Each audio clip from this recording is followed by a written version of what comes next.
Today, more than 100 municipal leaders are in Ottawa for meetings on Parliament Hill, and we're here to deliver a single message. We're calling on the federal government to protect municipal taxpayers as it eliminates the budget deficit.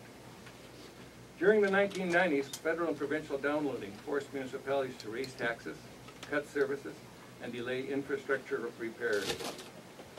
And Canadians don't want today's deficit fight the lead lost to another decade in our communities. The federal government must balance its books while protecting recent investments in Canada's aging roads, water systems, and public transit. We cannot let our infrastructure fall back into decline.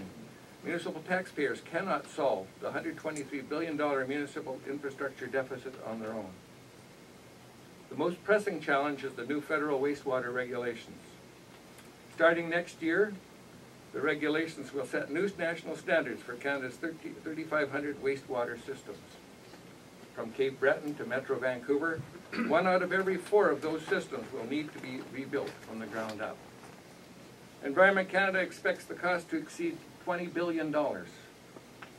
And downloading that entire bill would instantly add 15% to the municipal infrastructure deficit. It would force thousands of families and small businesses to pay hundreds of dollars more a year in local taxes. It would crowd out other important investments in clean drinking water, safe roads and bridges, and better public transit.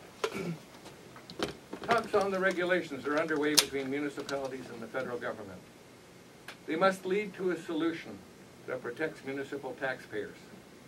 Today, we are calling on the federal government and all parties in the House of Commons to ensure that the regulations are implemented in a lockstep with a long-term, cost-shared funding plan. Ottawa may not have the money for new investments in the next few years, but every Canadian has the right to know that the federal deficit won't end up on their municipal tax bills.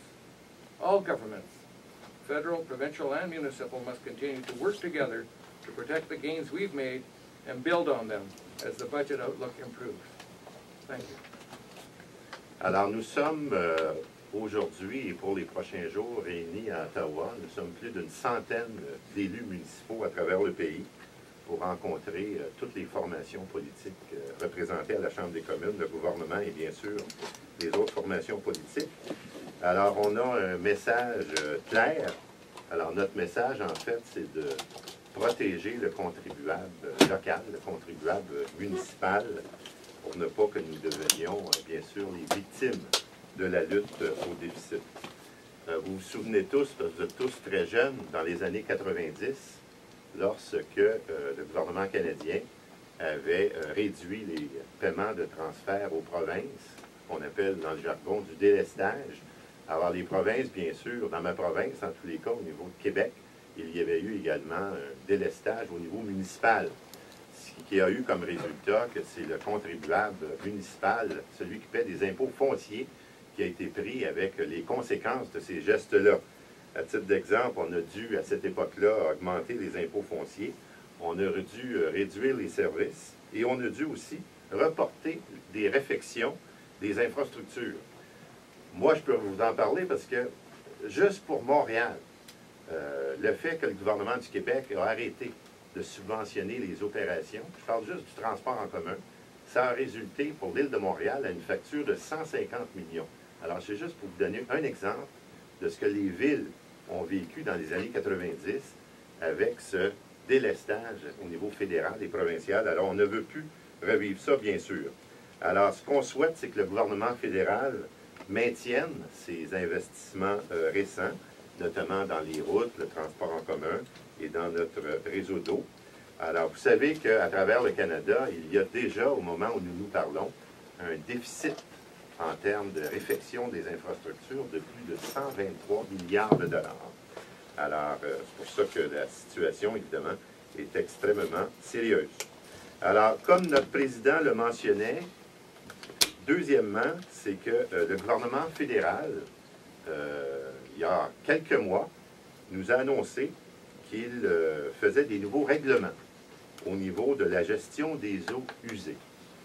Alors, à compter de l'an prochain, je pense que c'est au mois de juin, nous aurons effectivement ces nouveaux règlements et ça concerne 3500 réseaux de traitement des eaux usées au Canada.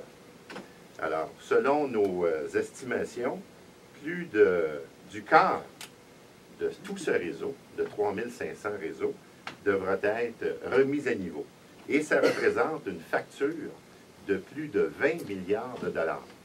Alors, on parle de 400 communautés qui devront, pour respecter ces nouveaux règlements fédéraux-là, devront remettre à niveau le réseau. Et on parle de plus de 20 milliards de dollars. Donc, ça représente un autre 15 % en ajout du déficit d'infrastructure que nous avons déjà à, comme je le mentionnais tantôt, à plus de 123 milliards.